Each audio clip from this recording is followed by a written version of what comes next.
नमस्कार साथियों, वह फिर से आप सभी का मेरे वीडियो में स्वागत है।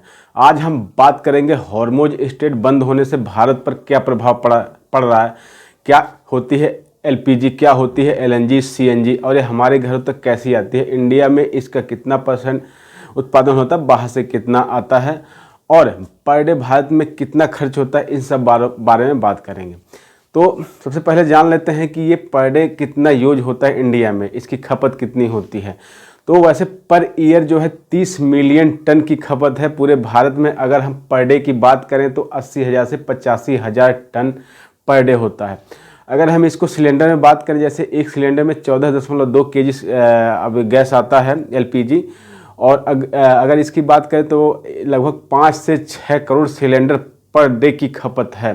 तो सबसे बड़ी बात यह है कि यहाँ इंडिया में खपत ज़्यादा है, इस वजह से इतनी प्रॉब्लम आ रही है हॉर्मुज स्ट्रेट बंद होने से। उसके बाद बात कर लेते हैं कि बाहर से आता कितने, अपने देश में कितना होता है। तो इसका सोर्स क्या है, तो इसका सबसे बड़ा सोर्स है यहाँ खुद का डोमेस्टिक सोर्स, जो कि हमारी पेट्रोलियम कंपनियाँ जो पेट्रोल गैस बनाती, जो पेट्रोल रिफाइनरी होती हैं, जो हमारा क्रूड ऑयल होता है, वहाँ से सबसे ज़्यादा ये उत्पादित होता है, लगभग 50 से 55%। उसके बाद लगभग 10 से 15% जो है ये अपने गैस में भी कुछ जगह गैस निकलता है, जैसे कि आसाम फील्ड्स हो गया, मुंबई हाई हो गया, ठीक है, गंगा बेसिन हो गया, गोदावरी बेसिन हो गया, तो वहाँ से 10% ही गैस निकलती है। बाकी हमारी रिफाइनरी प्रोड्यूस करती हैं। उसके बाद 40 से 45% केवल खाड़ी देशों पर ही डिपेंड है। मतलब कि 40 से 45% जो है ये हमारा गैस जो है उसी देशों से आता है। जैसे इसमें मेन देश हैं सऊदी अरब, यूएई, इराक, कतर और कुवैत। इन सब से हमारा क्रूड ऑयल भी आता है और एलपीजी भी आता है। उसके बाद हम डिफाइन करते हैं कि ये एलपीजी सीएनजी होता क्या है। तो दोस्तों होता ये है कि क्रूड ऑयल के बारे में आपको पता होगा कि कच्चा तेल आता है, उसमें सारी चीज़ें रिफाइंड, डीजल, पेट्रोल, केरोसिन ये रिफाइन होती है, और उसमें जो है हमारा एलपीजी भी रिफाइन होता है, जैसे एलएनजी, पीएनजी, सीएनजी। अभी इसका हम फुल फॉर्म बताएंगे क्या होता है।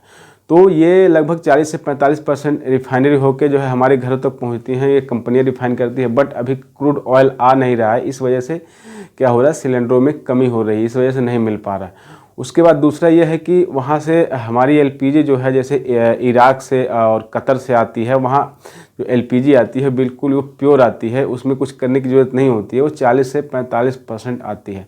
अभी क्या है कि वहाँ पर 500 जहाज़ फंसे हुए हैं और कोई भी जहाज़ नहीं आ पा रहा है, केवल 1-2 ही जहाज़ आ पाए हैं, जैसे नंदा देवी और शिवालिक। तो उसके बाद से अब भारत अल्टरनेट ढूंढ रहा है। तो अब बात कर लेते हैं कि जैसे सीएनजी, एलएनजी का मतलब क्या होता है। एलएनजी का मतलब होता है लिक्विफाइड नेचुरल गैस। हमारा जैसे जो वहाँ से आता है गैस के रूप में लिक्विफाइड नेचुरल गैस, उसको यहाँ पर गैसिफिकेशन करते हैं, जिससे कि हमारा एलएनजी और पीएनजी और सीएनजी उससे हम बनाते हैं। तो सीएनजी का मतलब होता है कंप्रेस्ड नेचुरल गैस, जो कि हमारी गाड़ियों में, वाहनों में काम आता है, ठीक है। उसके बाद हम बात कर लेते हैं कि पीएनजी का मतलब होता है पाइपलाइन गैस, जो पाइपलाइन के जरिए जो है हमारे घरों तक पहुंचता है, वो हमें पाइपलाइन। एलपीजी, जो कि सबसे बड़ा उपभोक्ता है भारत एलपीजी का, जिसको बोलते हैं लिक्विफाइड पेट्रोलियम गैस, जो कि क्या होता है 45% इम्पोर्ट होता है, कुछ रिफाइनरी प्रोड्यूस करते हैं। तो सबसे बड़ी दिक्कत इसी की चल रही है अभी इस समय, लिक्विफाइड पेट्रोलियम गैस की।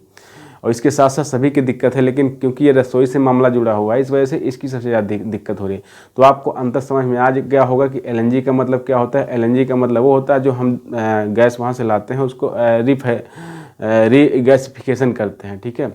और एलपीजी क्या होता है, एलपीजी जो वहाँ से हम शुद्ध मात्रा में लाते हैं, केवल यहाँ सिलेंडर में भरा जाता है। हाँ, इसको और ये क्रूड ऑयल होता है, उसको हम रिफाइन करते हैं, ना कि गैस को केवल गैसिफिकेशन करते हैं। दोस्तों अब हमें लग रहा है कि आपको ये अंतर समझ में आ गया होगा, और आपके वीडियो कैसे लग रहा है, अच्छे लगे तो शेयर कीजिए, कमेंट कीजिए। वीडियो में बने रहने के लिए धन्यवाद।